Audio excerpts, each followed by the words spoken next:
Boa tarde a todos, senhor acadêmico, senhores acadêmicos, amigos da academia, amigos que nos acompanham pela internet, dando prosseguimento ao ciclo de conferências do mês de junho, os ficcionistas.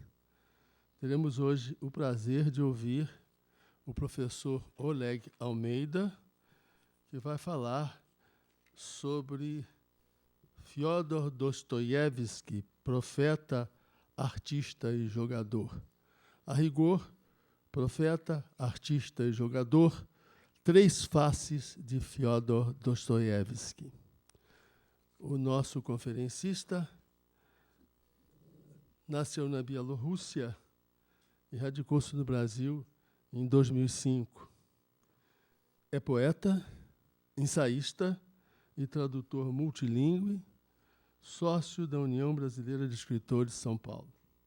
É autor dos livros de poesia Memórias de um Hiperbóreo, de 2008, que foi agraciado com um prêmio internacional, além de Convívio, em 2013. É também autor de Quarta-feira de Cinzas e Outros Poemas, também premiado, Prêmio Literário Bunkel, em 2012. E de um livro chamado Antologia Cosmopolita, de 2013. Portanto, uma produção regular, uma obra em processo, premiada desde o primeiro momento.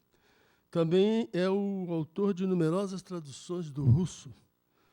Traduziu o Diário do Subsolo, O Jogador e Crime e Castigo, de Dostoiévski.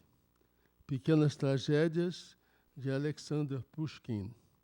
Canções Alexandrinas, de Mikhail Kusmin, e do francês traduziu Pequenos Poemas em Prosa, de Charles Baudelaire, e Os Cantos de Bilitis, de Pierre Louis. Com a palavra, o professor Oleg Almeida para nos falar de Fyodor Dostoiévski.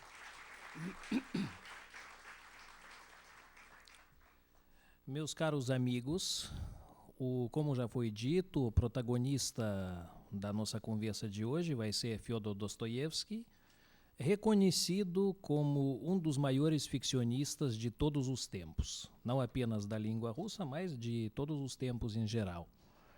Reconhecido, mas não unanimemente. Logo quero ressaltar que no mundo de hoje existem dois pontos de vista principais sobre Dostoiévski, dois pontos de vista bastante diferentes, se não dissermos diametralmente opostas. O que eu posso dizer sobre Dostoiévski? Por exemplo, o que fala a respeito dele o grande filósofo russo Vassili Rozanov? Dostoiévski, o mais íntimo, o mais entranhado dos escritores. De modo que, lendo-o, a gente tem a impressão de que não esteja lendo alguém lá, mas sim escutando a sua própria alma. É um ponto de vista. Outro ponto de vista, diametralmente oposto, pertence a Vladimir Nabokov, autor do romance Lolita, que todo mundo conhece pelo mundo afora. Ele, quando ensinava literatura russa nas universidades norte-americanas, nos anos 40 e 50, um dia perguntaram para ele, que o senhor Nabokov, e quais são os grandes escritores russos cujas obras que o senhor descreve em suas palestras, que ensina nas universidades? Ele disse o Gogol, Tolstói, Pushkin, pronto. Aí o jornalista ele ficou muito surpreso com isso e perguntou, e Dostoiévski, que é considerado o maior escritor de todos os tempos, ou pelo menos um dos maiores, e Nabokov, que era uma pessoa biliosa, que era uma pessoa atrabiliária, ele disse, Dostoiévski não é um escritor grande, é um escritor bastante medíocre. E eu, quando falo sobre ele, É apenas 10 minutos durante o meu curso acadêmico, 10 minutos, eu logo acabo com ele e vou para frente. Ou seja, para entender esse binômio, para entender essa contradição que envolve até agora em vários países o nome de Dostoiévski, eu acho que deveríamos prestar atenção à biografia dele, tentar explicar as obras dostoievskianas através das experiências de vida que ele teve, através da biografia dele, porque, afinal de contas, podemos discutir com isso, ou podemos aceitar esse ponto de vista, que, como disse Karl Marx, que a existência social dos homens determina a sua consciência. E, pelo que nos parece, no caso específico de Dostoiévski, o aspecto humano, o aspecto pessoal dele, se pesquisado a fundo, ajuda a encontrar as chaves do mistério espiritual, do enigma espiritual desse grande escritor. Então, a biografia de Dostoiévski, pouco conhecida, infelizmente, no Brasil, que eu vou tentar esboçar em poucas palavras aqui na sua frente. Então, Fyodor Dostoiévski, ele nasceu em Moscou no dia 30 de outubro de 1821. E, pela sua condição social, ele pertencia, como diríamos hoje, à classe média. O pai dele era um médico militar, que quando Dostoiévski nasceu, o pai dele já estava reformado, e atendia a população pobre num dos hospitais públicos de Moscou. E a mãe de Dostoiévski, ela era filha de um comerciante moscovita, era uma pessoa muito equilibrada, carinhosa e ao mesmo tempo submissa. E os pais exerciam uma forte influência sobre o menino Dostoiévski, e essa influência era muito diferente também, que o pai, ele era despótico, era uma pessoa muito autoritária, que queria que o seu filho, na verdade que o casal, ele teve 7 filhos, Dostoiévski, ele nasceu o segundo, era o segundo filho desse casal, que o pai queria que o Fyodor, que ele se tornasse militar, que ele seguisse a carreira militar. Agora, a mãe, ela não tinha muita autoridade em casa, ela sempre acabava se submetendo à opinião do marido. Dostoiévski era uma criança muito precoce, que desde os 10 anos de idade ele já sabia ler, ele se interessava vivamente pela literatura. Naquela idade em que a maioria das crianças prefere as brincadeiras mais simplórias a qualquer ocupação séria, ele se empolgou tanto com os romances góticos da autora inglesa Anne Radcliffe, que seus pais costumavam ler em casa em voz alta, quanto com as parábolas bíblicas que sua mãe usava para alfabetizá-lo. E na mesma idade ele assistiu àquela célebre peça teatral Os Bandoleiros, de Schiller, e ficou profundamente impressionado, ainda criança, mas essa primeira impressão atravessou toda a vida dele. E, ao mesmo tempo, ele lia vários outros livros, a começar pelas obras clássicas de Pushkin, por exemplo, ou Shakespeare. E, ao mesmo tempo, várias obras de qualidade inferior, ou seja, era uma leitura muito caótica. E em princípios de 1838, Dostoiévski ele tinha 16 anos, ele perdeu sua mãe, que sucumbiu à tuberculose, e ele foi mandado pelo pai para São Petersburgo a fim de estudar engenharia militar. Ou seja, ele ingressou seguindo a ordem do tirano familiar, ele ingressou na carreira militar com a qual não tinha muita afinidade. E como lembra um dos colegas dele, em toda a escola não havia um só discípulo cuja afinidade com o porte marcial fosse tão pouca qual a de Dostoiévski, que lembra um colega dele. Seus movimentos eram algo desajeitados e ao mesmo tempo impetuosos. Ele vestia o uniforme de maneira canhestra. Quanto à sua mochila, o capacete e a espingarda, todos esses petrechos pareciam grilhões que lhe cumpria portar temporariamente e que o incomodavam. Mas, de qualquer maneira, ele se encontrava sob a tutela do pai e seguia a contragosto esse curso de engenharia militar. A situação mudou em 1839, completando Dostoiévski 18 anos, quando o pai dele foi assassinado pelos camponeses de uma aldeia que pertencia, na época daquele servilismo, da escravidão na Rússia, que pertencia a ele.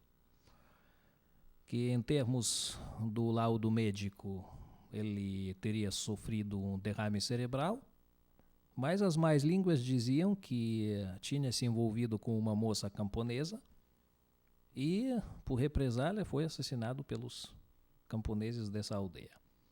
Muitos anos depois, já no final da sua vida, Dostoiévski ele relembraria esse caso, essa morte do pai, que o deixou profundamente abalado em seu romance Os Irmãos Karamazov, que é sua obra-prima incontestável.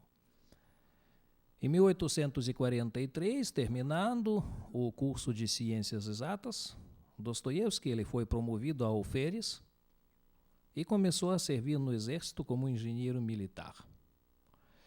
Ele próprio recordava assim da sua juventude: naquele tempo eu era um tremendo sonhador.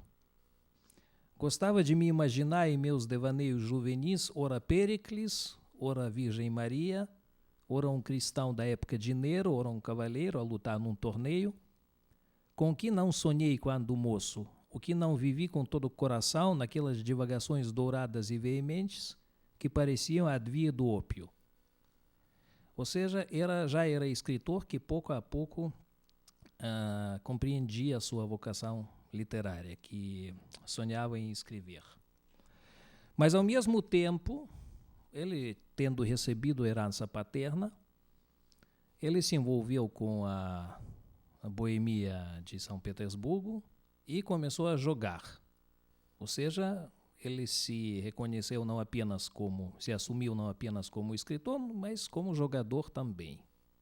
Que primeiro era sinuca, depois baralho e depois jogos mais pesados, roleta, que afinal de contas ele ficou totalmente dominado por esse vício em jogos de azar. E, na mesma época, ele lançou suas primeiras obras literárias, que em 1844 apareceu a tradução do romance Eugénie Grandet, de Balzac, que ele fez do francês.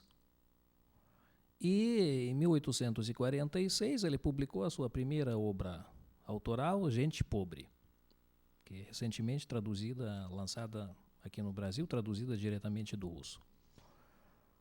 Que naquela altura, essa obra, ele tinha apenas 25 anos, essa obra ela teve imensa repercussão, que todas as revistas literárias da época abriram para Dostoiévski suas portas, e os melhores jornalistas da época escreveram artigos bombásticos sobre essa nova estrela das letras russas. Ele ficou empolgado com isso, e mais ainda que as obras posteriores, na primeira, por exemplo, esse romance Noites Brancas, que já de estilo mais romântico, que ele se achava com 26, 27 anos, ele se achava um astro. E, como a maioria dos felizardos de pouca experiência de vida, de pouca experiência prática, ele se achava invulnerável aos golpes do destino. e nem imaginava que dentro de alguns meses uma catástrofe pessoal aconteceria na vida dele, que foi em 1849. Dostoiévski, como muitos jovens da época, ele andava empolgado com as ideias socialistas.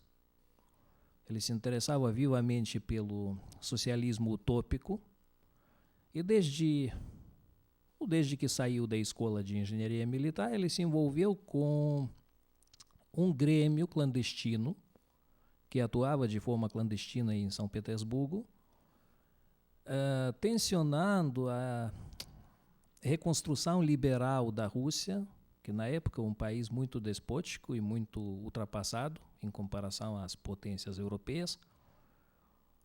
E ele não sabia, nem imaginava, porque era um homem muito jovem, inexperiente, ele nem imaginava que o Grêmio era monitorado de perto pelos órgãos de repressão política, que só esperavam por uma ocasião minimamente propícia para desmantelar o Grêmio e prender seus participantes. E o que foi que aconteceu? No dia 15 de abril de 1849, o dia fatídico na vida de Dostoiévski, ele teve a imprudência de ler, participando de uma reunião clandestina, ele leu a furiosa carta pessoal do crítico Vissarion Bilinsky para Nikolai Gogol, que é o grande escritor russo. Para os padrões de hoje, que mal que pôde decorrer disso?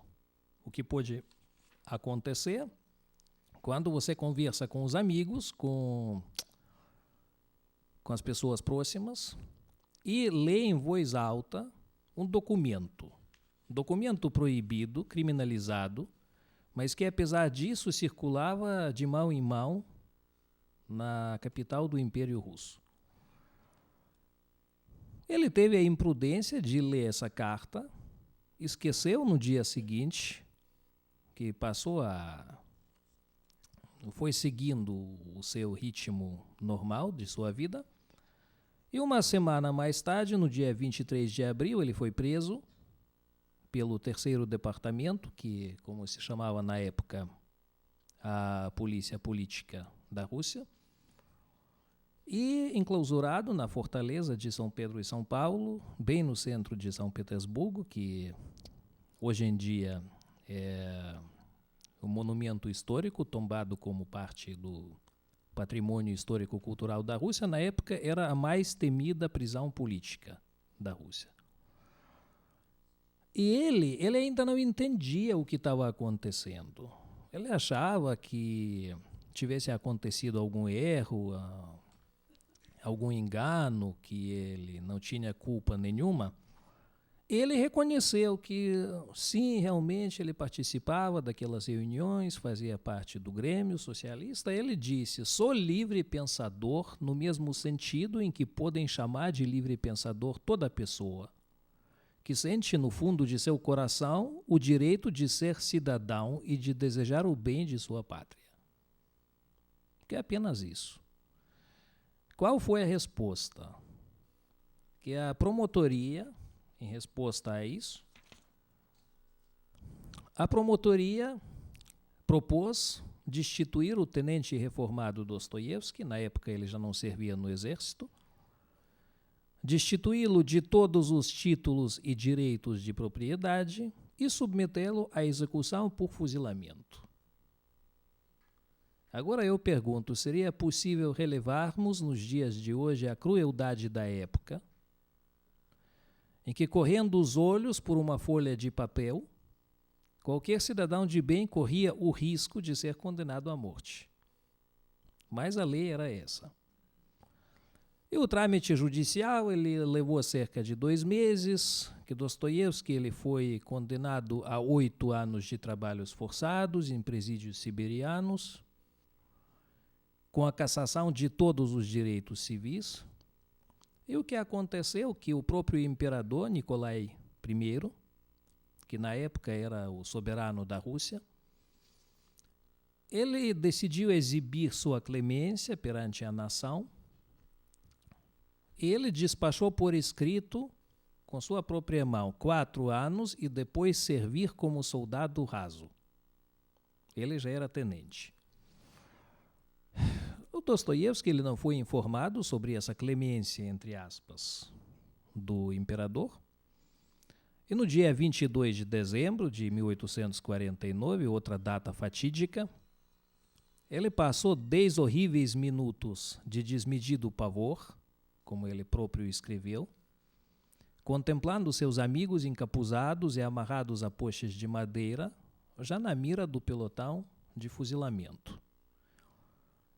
Ele estava calculando na sua cabeça que os condenados foram divididos em turnos de 3 homens cada um, de 3 condenados cada turno. E Dostoiévski ele estava pensando que, eu estou no segundo turno, então tenho no máximo 1 minuto para viver. E quando já o comandante do pelotão de fuzilamento ele gritou apontar, quando os rifles já foram apontados, apareceu um oficial da Guarda Imperial trazendo a sentença comutada, a sentença abrandada desses conspiradores. O Dostoiévski ele sentiu um alívio imenso, indescritível, e no mesmo dia, já recuperando seu sangue frio, ele escreveu para o irmão, que o irmão dele, Mikhail, que era o melhor amigo dele, sempre o amparou durante a vida toda. Ele escreveu assim: não estou triste nem abatido. A gente vive em qualquer lugar. A vida está cá dentro e não lá fora. Ser homem entre os homens e permanecê-lo em quaisquer desgraças para sempre, sem ficar triste e abatido, eis em que consiste a vida e seu objetivo. E depois disso, ele seguiu para a Sibéria com uma caravana de presos. Na época, o pessoal ia caminhando para a Sibéria, atravessando a Rússia inteira.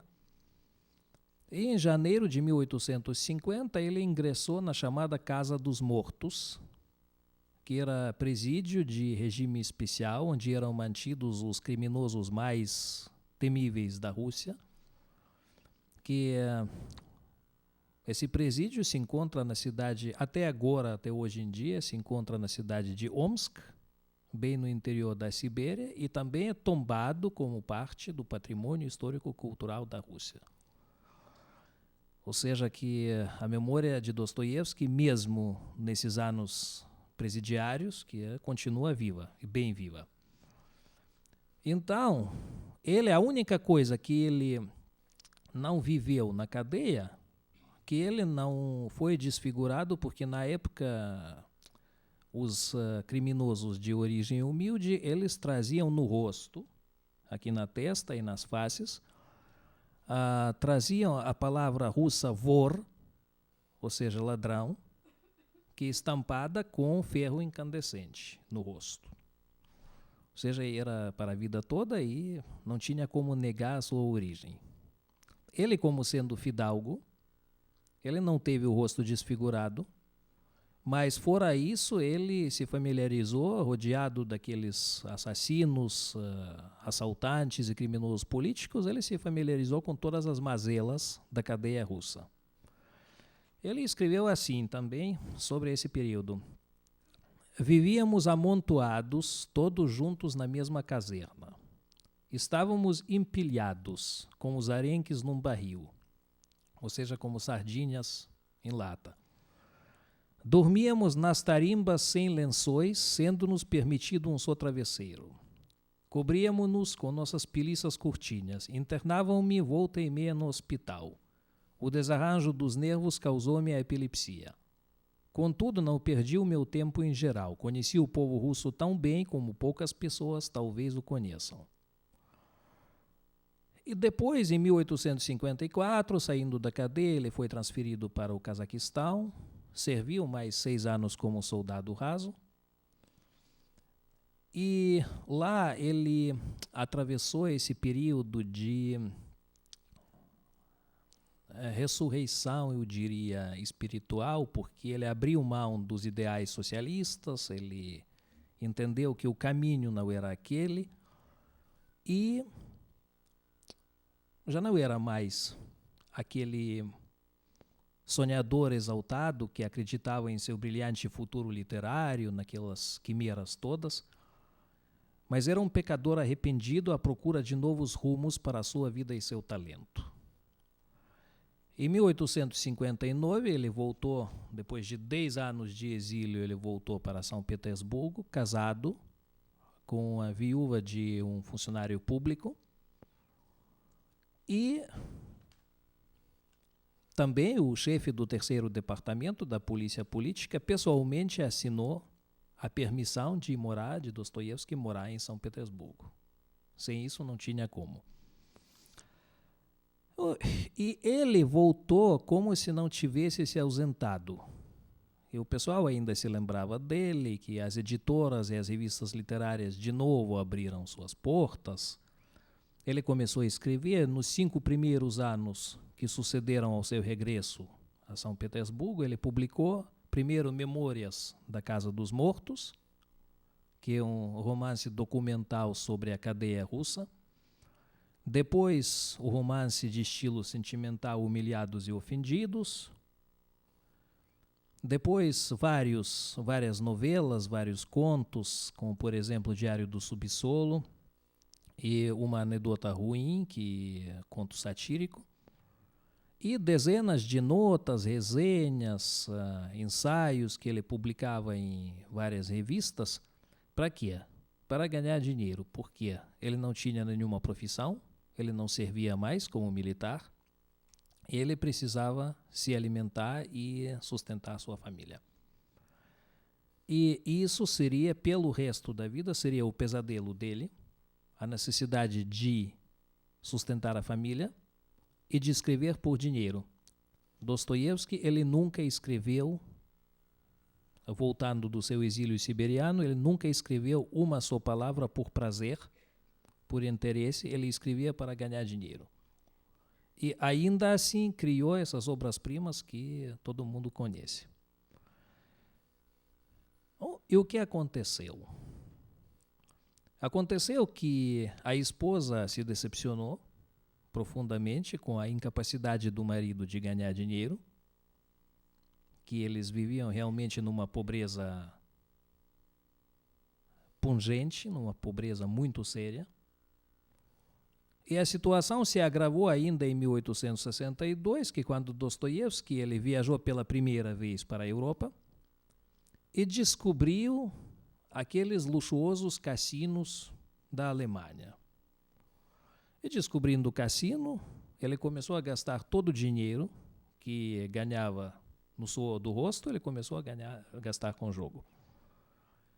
E o seu casamento ia de mal a pior, que é aflita com esse vício avassalador do marido, que a esposa dele passou a tratá-lo com plena indiferença, ele abandonou a esposa, se envolveu com uma estudante, 18 anos mais nova que ele, e fugiu da casa dele, fugiu para a Alemanha. Passaram alguns meses na Alemanha. Dostoiévski jogava o tempo todo na roleta, ele não escrevia, não fazia nada, ele só jogava. E muitos anos depois, já depois da morte dele, a jovem amante, Apolinária Suslova, ela escreveu assim em suas memórias: entreguei-me a ele por amor, sem perguntas nem cálculos. E falam-me agora de Dostoiévski, e eu tenho ódio por ele. Que ele me causou tantos sofrimentos, foi o primeiro a matar minha fé. Ele passou alguns anos na Alemanha, perdeu todo o dinheiro, até o último centavo, o último kopek, abandonou sua jovem amante e voltou para a esposa. A esposa, infelizmente, nessa época, a esposa dele, ela estava acometida de tuberculose, ela própria já estava muito doente, não conseguia mais suportar o clima de São Petersburgo, eles mudaram para Moscou. E Dostoiévski, ele de novo, ele pensava que tudo ia dar certo, que ele ia fazer as pazes com a esposa, que ele ia editar com o irmão dele, editar uma revista literária, publicar novas obras, e assim por diante. Mas ele não sabia, bem como em 1849, que o destino estava preparando novos golpes terríveis contra ele. E no ano de 1864, de novo no dia 15 de abril, falece a esposa dele, vítima de tuberculose. Em 10 de julho do mesmo ano, alguns meses mais tarde, falece o irmão dele, que era o Amparo, que era o melhor amigo e que sempre socorria Dostoiévski com dinheiro, naquela penúria em que ele vivia. E em 25 de setembro falece outro grande amigo dele, o crítico Apollon Grigoriev, que também que abria as portas, que ajudava Dostoiévski a publicar as coisas, ele também morreu. E Dostoiévski escreve: eis que fiquei de repente sozinho e minha vida rachou de vez. Tudo ao meu redor ficou frio e deserto. E nesse momento, realmente, era uma pessoa absolutamente desamparada. Ele estava devendo 15 mil rublos. Hoje em dia é uma fortuna milionária. E ainda corria o risco de perder a sua independência criativa. Estava precisando desesperadamente de dinheiro. Ele entrou em contato com o livreiro, com o editor inescrupuloso, que disse assim: olha, eu te dou dinheiro de que você está precisando, mas você tem que me entregar até o dia 1º de novembro do ano que vem, você tem que me entregar um novo romance. Se você não me entregar esse romance, você perde todos os seus direitos e eu vou, pelo resto da vida, eu vou lançar todas as suas obras, já escritas e ainda por escrever, sem recompensa alguma. É questão de direitos autorais. Dostoiévski, ele assumiu essa injusta condição, ele assumiu porque não tinha saída, logo esqueceu desse contrato, começou a escrever Crime e Castigo. Ele não tinha nem onde viver, ele vivia de favor lá morava de favor numa chácara, perto de Moscou.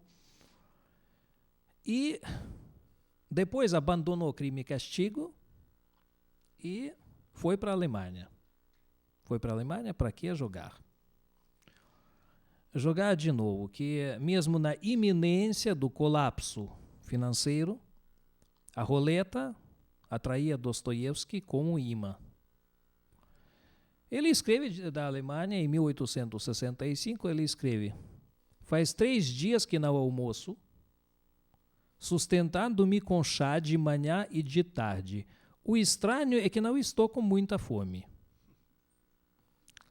Mas o ruim é que me oprimem e negam, vez por outra, uma velhinha à noite. Ou seja, ele não tinha nem vela para iluminar lá o quarto dele. Passa tempo, chega o outubro do ano de 1866, ele se lembra do compromisso com o livreiro. Ele está devendo um novo romance, não escreveu nenhuma palavra, o romance não existe. Ele está reclamando com um dos seus amigos, seu amigo diz: olha, existe uma novidade técnica, pouco conhecida na Rússia, mas difundida já na Europa, que é estenografia, taquigrafia. Então, você chama uma moça que sabe lidar com isso e você fica ditando e ela escreve. E assim ele conheceu sua segunda esposa, que ele contratou uma moça que acabava de terminar o curso de estenografia. Em 3 semanas, literalmente ao correr da pena, ele escreveu o famosíssimo romance O Jogador, que foi diversas vezes traduzido para o português. E, literalmente, da última hora, que no dia 31 de outubro, um dia antes de expirar o prazo, ele entregou o manuscrito ao livreiro e assim salvou sua independência criativa. E já em 15 de fevereiro do ano seguinte, em poucos meses, que ele se casou com essa moça que ajudou na composição do romance, que ela se chamava Anna Snitkina. E ela amaria Dostoiévski pelo resto da vida, com abnegação e carinho inesgotáveis, sem se importar com sua falta de praticidade, nem mesmo com a destrutiva paixão pelo jogo que o consumia. Eles teriam 4 filhos. 2 filhos morreriam ainda crianças, mas 2 filhos sobreviveriam e levariam a linhagem do grande mestre, perpetuariam os genes dele na Terra. E no ano seguinte, o jovem casal, o Dostoiévski já não era tão jovem assim, foram para a Europa de novo. Ele precisava de dinheiro e escreveu para o seu editor, o milionário Katkov, que financiava a produção da literatura russa em grande escala na época. Ele escreveu, sabe, eu preciso de 1.000 rublos, porque eu estou indo para a Alemanha, estou precisando de 1.000 rublos. Ele disse, você está propondo o quê? Já escreveu alguma coisa? E Dostoiévski responde, quero escrever romance intitulado Os Bebidinhos, ou seja, um pouquinho bêbados, sobre esse horrível vício de alcoolismo que está assolando a Rússia e tal. E o Katkov, ele respondeu, isso não é interessante não, que ninguém vai ler isso, é chato, que se você escrevesse alguma coisa sobre o crime, aí sim, aí eu poderia adiantar 1.000 rublos. Ele responde no mesmo dia, porque ele tinha uma folha em branco, sem uma palavra escrita, crime perfeito, eu tenho o romance já quase pronto. Se chama Crime e Castigo. Me dá aí 1.000 rublos, daqui a alguns meses que eu te entrego o romance. O Katkov transfere 1.000 rublos para Dostoiévski ele vai para a Europa. Lá começa a mesma luta, a mesma roleta, ele perde todo o dinheiro, ele penhora os pertences pessoais, as roupas íntimas do casal. Ou seja, é uma vida muito difícil, muito sofrida. E ele fica por uns 5 a 6 anos fora da Rússia, sustentado pelos amigos, pelos conhecidos e pelos editores. Que ele pega dinheiro adiantado, tenta escrever vários romances ao mesmo tempo, aparece Crime e Castigo, sucesso enorme, sucesso estrondoso. Depois ele escreve O Idiota, outro romance fenomenal dele, que foi escrito na Alemanha, na Suíça, na Itália. Não parece que vivia bem nos países prósperos, nos países civilizados, mas ele não via nada disso. Porque a pobreza, a luta pela sobrevivência, ela eclipsava tudo.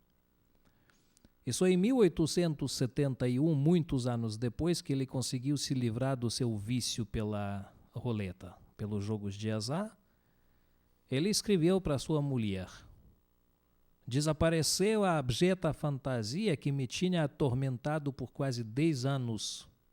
O tempo todo eu sonhava em ganhar, sonhava séria e ansiosamente, mas agora está tudo acabado.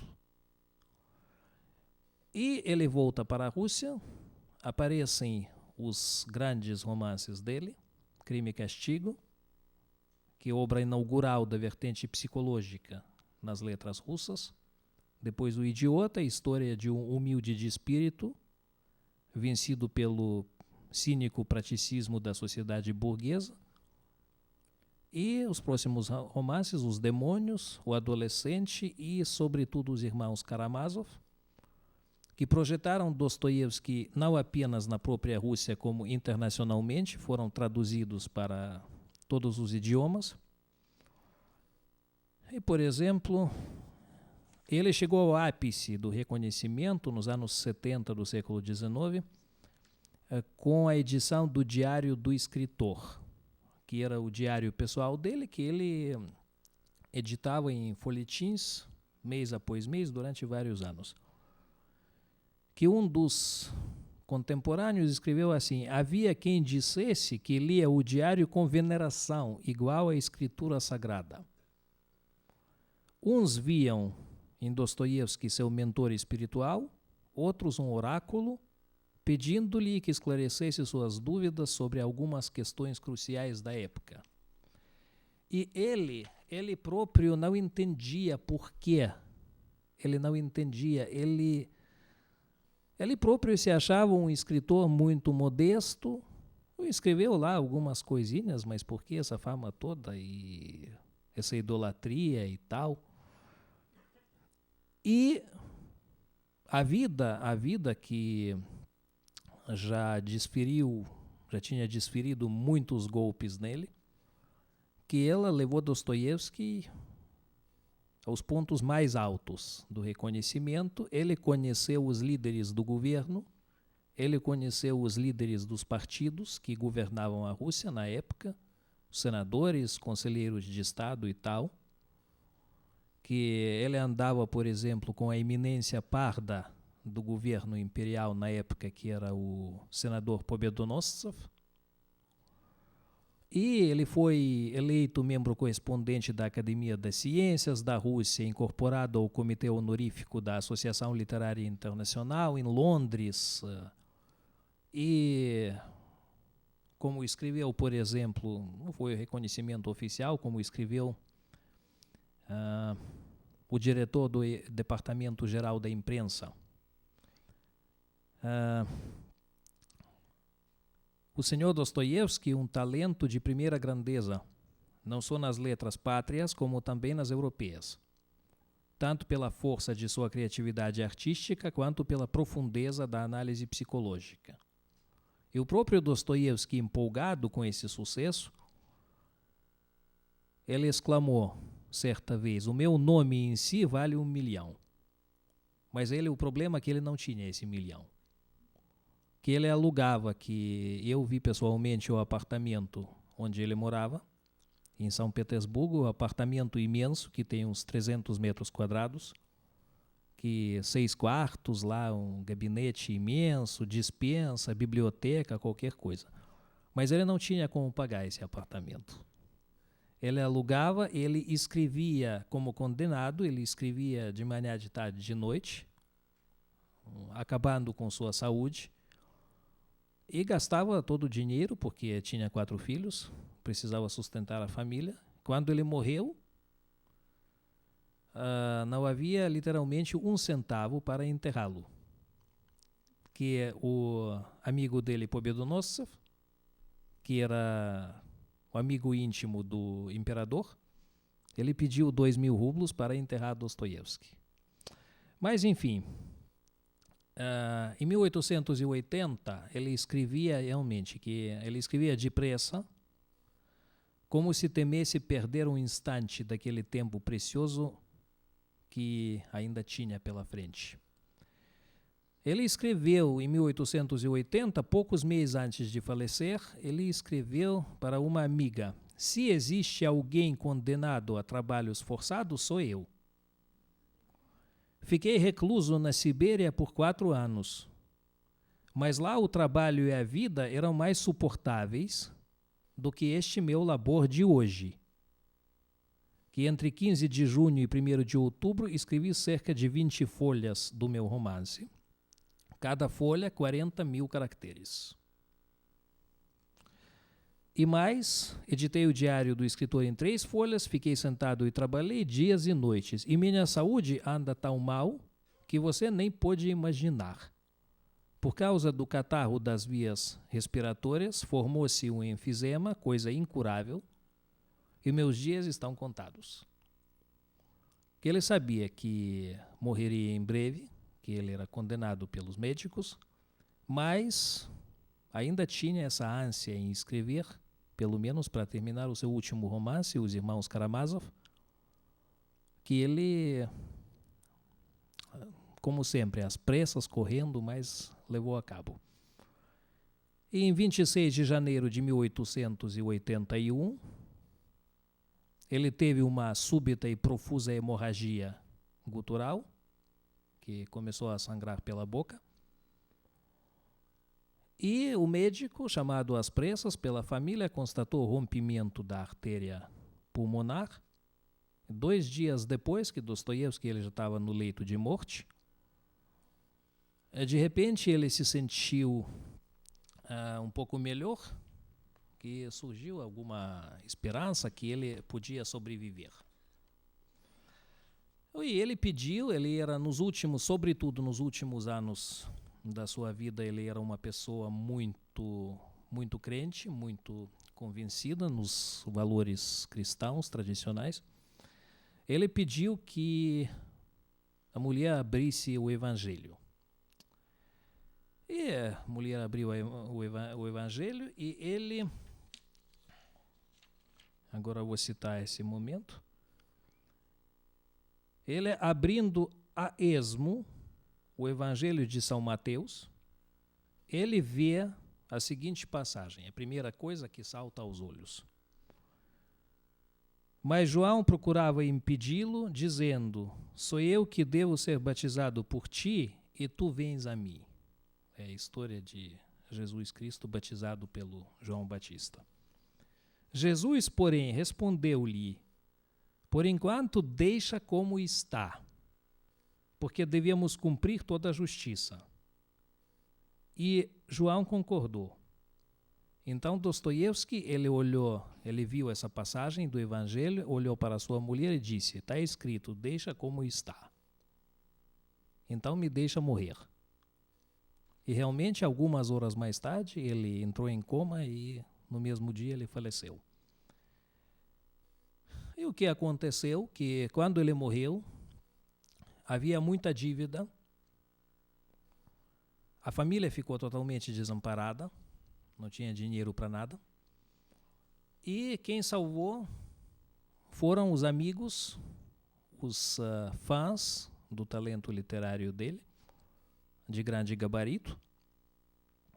E ele foi enterrado em São Petersburgo, foi o enterro oficial, com 67 delegações dos meios políticos, empresariais, científicos e culturais da Rússia e milhares de cidadãos comuns que velaram Dostoiévski.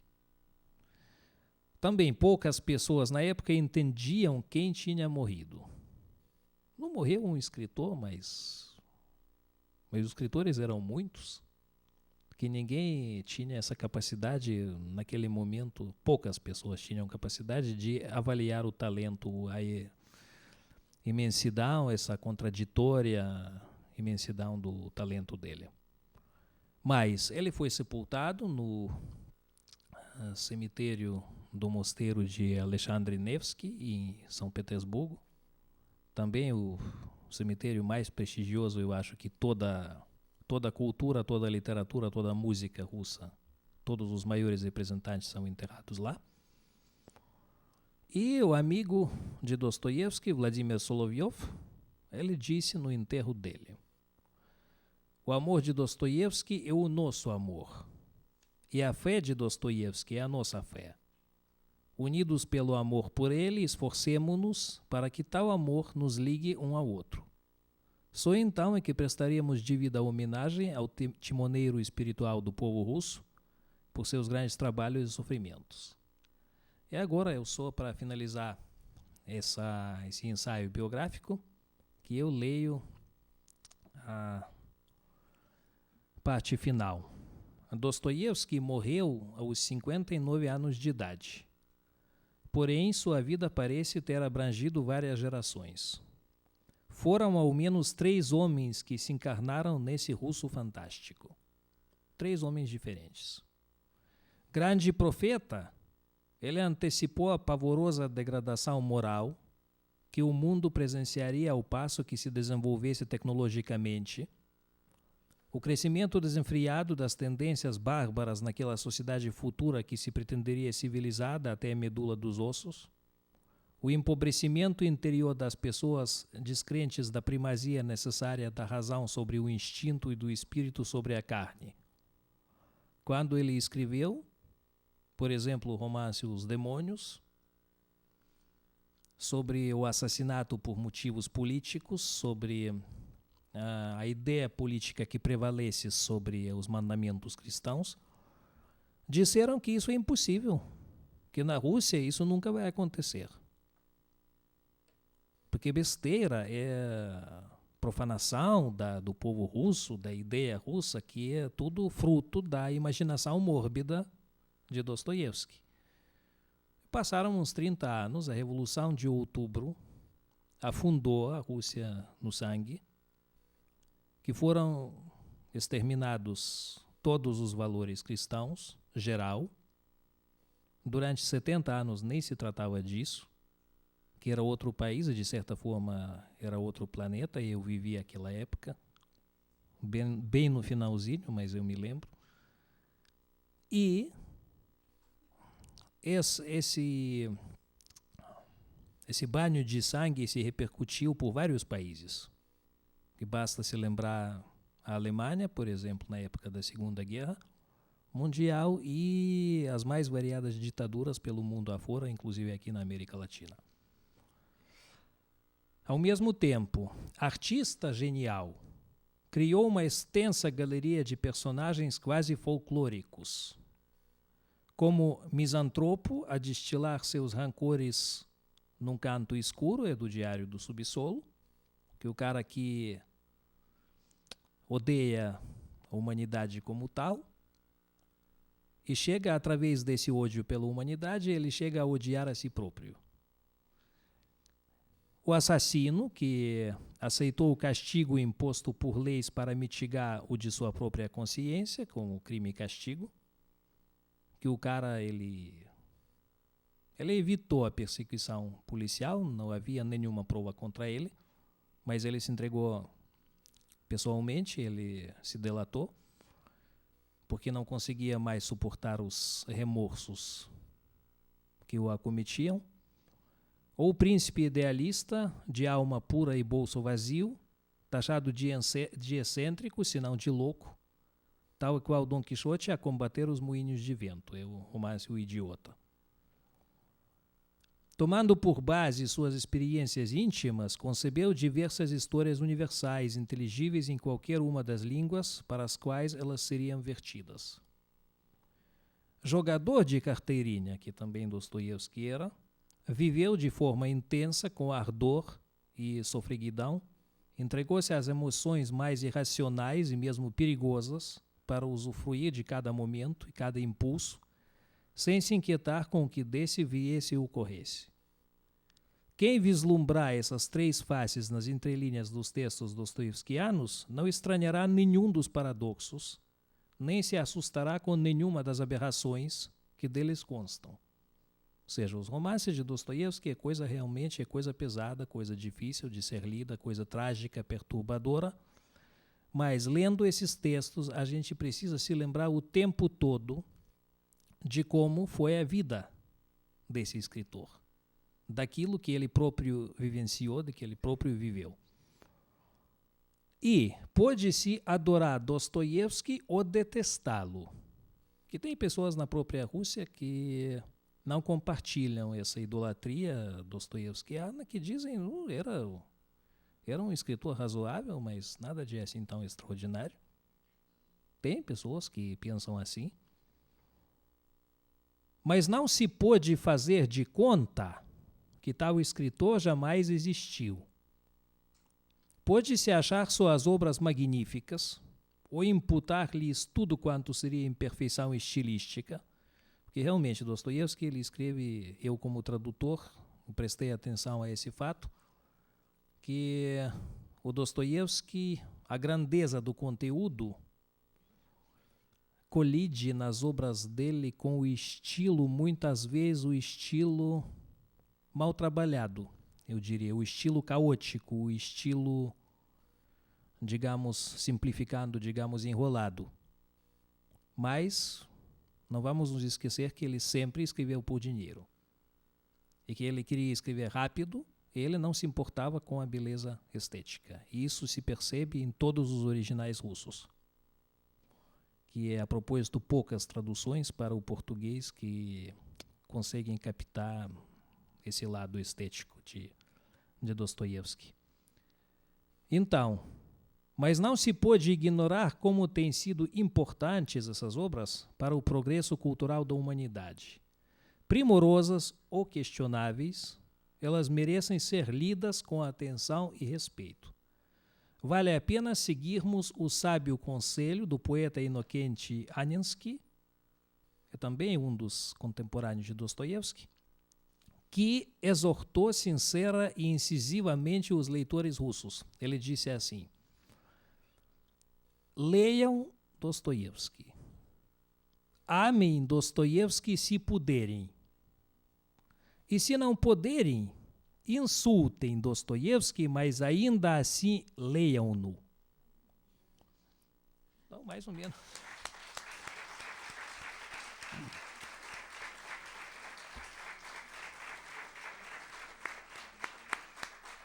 Obrigado. Muito obrigado.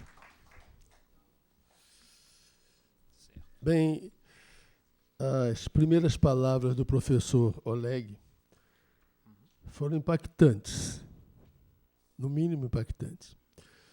Ele começou discorrendo sobre a divergência dos juízos críticos sobre o autor de Crime e Castigo.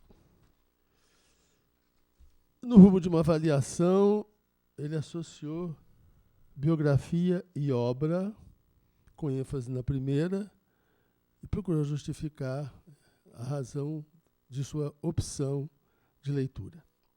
Revisitou as vicissitudes do autor, suas perplexidades diante das arbitrariedades do poder e da vida.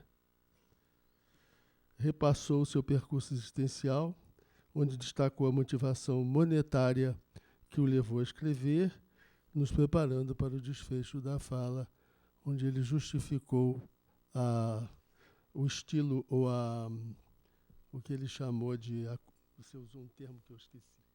Ele chamou do enrolado, digamos assim, do não, estilo. mas realmente, que faço uma pequena digressão com sua permissão. Exato. Acontece que o seguinte, que muitas vezes aqui no Brasil eu ouvi essa opinião, inclusive pronunciada em público e tal, que Dostoiévski era um grande estilista.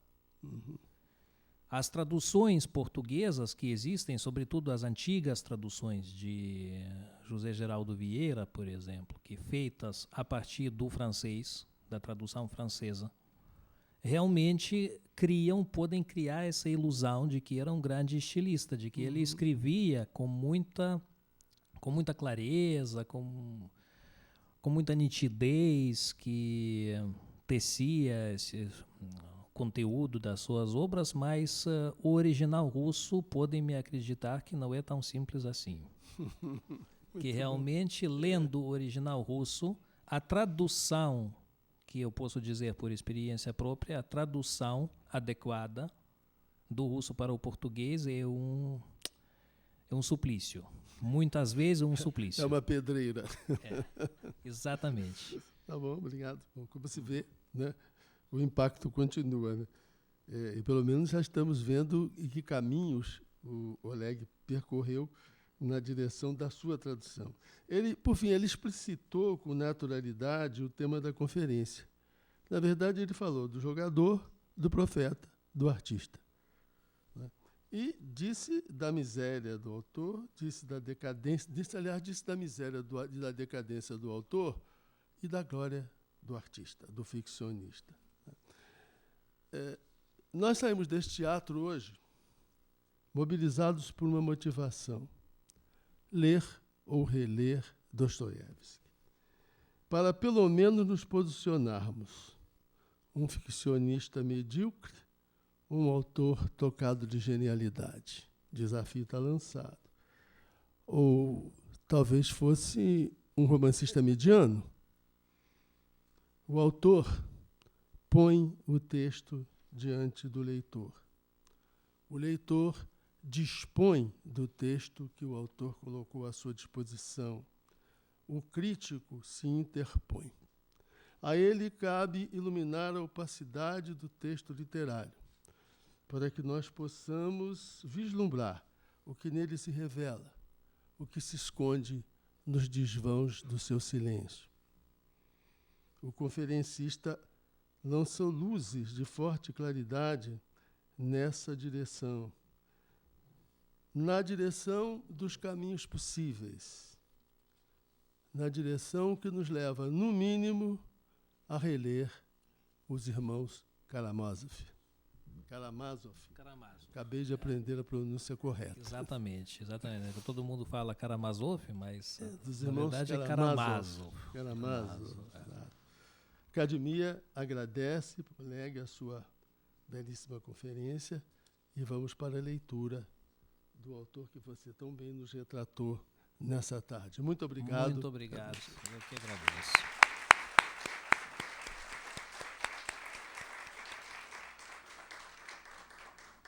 O ciclo prossegue na próxima terça-feira, dia 30 de junho, com a palestra do conferencista Miguel Sanches Neto, conferencista e ficcionista Miguel Sanches Neto, sobre um dos livros mais pungentes e interessantes da nossa literatura, O Ateneu, de Raul Pompeia, precursor da autoficção.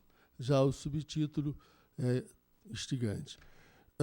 No dia 25 de junho, quinta-feira, às 17h30, teremos um dos seminários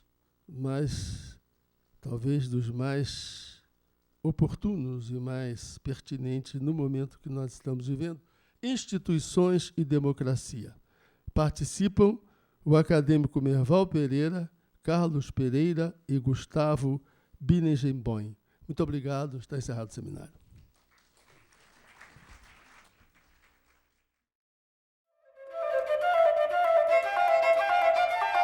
Música